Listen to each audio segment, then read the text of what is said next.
dugg ci li nga xam ne mooy mise en accusation yi gis nañ ne assemblée nationale fi mu toll nii jublu na ci bu baax a baax mais ñin ciy dégg bokk na ci ki nga xam ne mooy le ministre Moustapha Diop moom sax député la actuellement mais ku ci mel ni Mansour Faye Aïssata Sophie moom tamit topp nañ ko Ismaïla Madior ak Ndeye Saly Diop mais ñoom Mansour Faye xam nañ ne voilà ci Covid bi moom lañ dénkoon lu ci bëri topp ko peut-être dina nekk lu nga xam ne voilà lu jaadu la pour mu leeral topp ko nag waxul ni na moo def wala deful loolu justice moo koy leeral mais man ci premier dossier bi ma bëgg ñu njëkk ci leeral rek mu nekk une surprise ci man démb bi ma ko gisee muy le cas Ismaïla Madior Fall parce que tey sax su ma liraatee Libération ñu ci bëri jàppoon nañ ne Covid lañ ko doon toppee mais am na beneen dossier bu nga xam ne ñu ngi koy toppee mu jëm ci li nga xam ne mooy wàllum justice est-ce que mën nga ñu ci andi rek ay leeral. waaw li nga xam ne mooy procès Ismaïla Madior Fall effectivement bu ñu koy tudd effectivement da ngay jàpp ni ba tey ci Covid bi la. waaye gis nañu ni du mbiru Covid. mais mbir la boo xam ne dafa laalee wàllu guerre. ci ay mbir yoo xam ne dafa làmboo tabax. tabax yooyu nag am na koo xam ne itamit buñ ko tegee loxo moom dafa duut baaraam ki nga xam ne mooy ministre bu mu doonoon di ministre de la justice moom Ismaïla Madior Fall. voilà donc foofee xëy na la yoon jàpp am na buntu.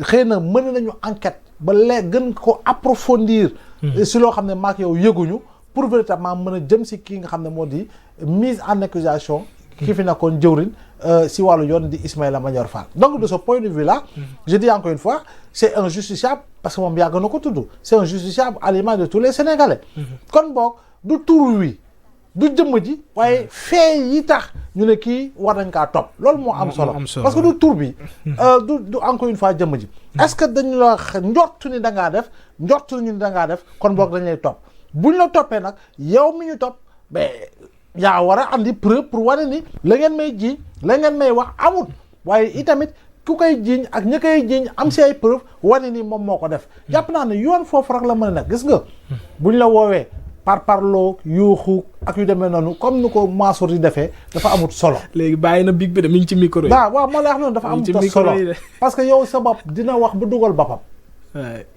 dina wax ba dugal boppam. tout ce que vous direz pourra être retenu contre vous. waaw loolu lañ lay njëkk a wax. voilà kon boog yow di nga wax ba dugal sa bopp. encore une fois si tu n'as rien à se reprocher comme nee nga di nga dem wuy ji avec dignité. mais c'est-à-dire avec honneur et dignité mais yuuxu bi jaru ko. parce que tey boo taxawee ci kanamu sénégalais di justifié wu mais sénégalais maak yow duñu procureur duñu magistrat. absolument yow fa nga war a dem wane ni defuma xam nga ko. mooy ña la woo boo demee foofee di nga wane say preuve ci li nga xam ne mooy gestion bi nga xam ne yor nga ko ñu dénk la ko. jàpp naa ne bu dee defoo dara wane ni defoo dara amul ku la mën a teg daan boo xam ne. effectivement day dal sa kaw. sénégalais ñu ngi ñii di xool gëmmuñu nelawuñu. boo deful dara daa ñibbi sa kër. kon boog ce n'est pas sur la place publique véritablement qu'on se lave à grande eau. on se lave à grande eau fii nga xam ne foofu la ñuy woo pour déglu la. jëm si li nga xam mbaxane doone benn jëm si li nga xam mooy koppar gi. parce que tamit bul fàtte ni moom bu mu fi nekk jawriñ général ñu dénk ko comité de pilotage bi jëm si fonds force Covid bi. mu war a saytu ay mbir ànd si équipe am di la laaj ay facture nga lànk. pendant combien de semaines combien de semaines moom moomee moo taxoon rapport génn ñu ko siy tudd mu ne waa magistrat cour des comptes yi c'est des politiciens encagoulés keneen ki nga xam ne woo nañ ko muy Moustapha Diop magistrat cour des comptes yi bu ñëwee di ko bëgg seetu moo leen dàq ca biti et cetera donc je pense que am na ay faits yoo xam ne effectivement ñoom ñoo ubbi buntu bi ñoom ñoo ubbi la baal wóor na ma ni yemuñu si juróomi jëwriñ kese dina am yeneen jëwriñ yu ñu topp parce que rapport yi fi ne moo jox piste pour justice mën a topp ñooñee léegi nag topp leen comme tu as dit c'est en respectant leur présomption d'innocence doone ñoom ñoo def dañu naan dañoo njort ni ñoo def comme ndax xam ne dañoo njort ni ñoo def ñu yegg si loolee pour gën ko leeral et puis mbax ne fu mu doonee xam fu wananti mujjee gëtam effectivement on pourra situer les responsabilités mais je dis encore une fois c'est pas parce que tu as été ministre c'est pas parce que tu es ministre c'est pas parce que tu es DG ou que tu as été DG que tu penses être au-dessus de la loi. Impossible. Nul n'est au-dessus de la loi. La loi n'est loi que lorsqu'elle est générale. Voilà, la loi elle est générale et impersonnelle. Et mieux encore, durant l'ex, cette lex, la loi est dure, mais c'est la loi. Donc c'est la loi qui doit être appliquée dans toute sa rigueur. Aussi simple que ça. Gars, bu ñu demee mise en accusation Assemblée nationale la. Après nag haute cour de justice. du ay députés ñooy àtte. c'est des magistrats qualifiés ñoo fa nekk.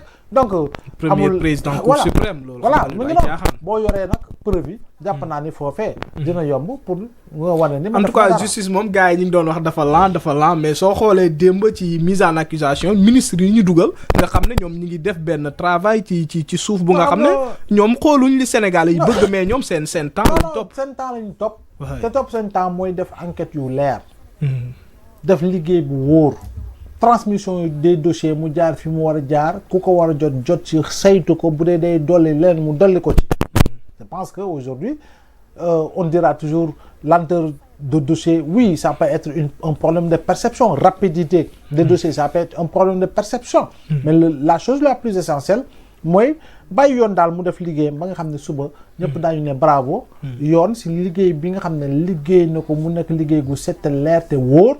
te Sénégalais bu si nekk daa si mën a gis sa bopp. ñu jeexal ci Macky Sall mi nga xam ne moom tamit le député Guy Marius Sagna dugal na benn mise en accusation fële ci assemblée nationale pour topp ko ci wàllum li nga xam ne mooy falsification des chiffres gis nañ Cour des comptes bi mu génnee rapport mais aussi ñu gis FMI ñëw confirmer waat li nga xam ne moom la Cour des comptes doon wax ba benn dette bu 4000 milliards mu nekk lu nga xam ne Sénégalais yi tamit bëgg nañ ci ay leeral mais ki njëkk a porter le combat di le député Guy Marius Sagna mise en accusation boobu pour ñu mën a topp ki nga xam ne mooy le président pour haute trahison. waaw l'initiative de la loi elle est parlementaire. te itamit topp président si mise en accusation requête boobu noonu initiative parlementaire la comme parlementaire moo jël initiative am déposer requête afin de poursuivre l'ancien président de la République. mais écoute je pense que loolu amul loo xam ne da nga naan ce n'est pas conforme à la loi donc ñoom ñoo am sañ-sañ boobu jëf na ko. léegi nag bu ko jëfee déposé ko mais ñi ko war a saytu ko assemblée nationale bu si waree waxtaan si buñ si waree débat si buñ demee plénière débat si plénière buñ ko waree jëfee ko. amul leneen c'est normal.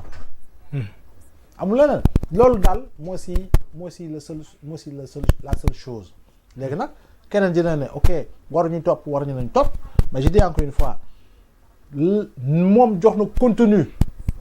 li nga xam ne moom la ñu wax. c'est haute trahison.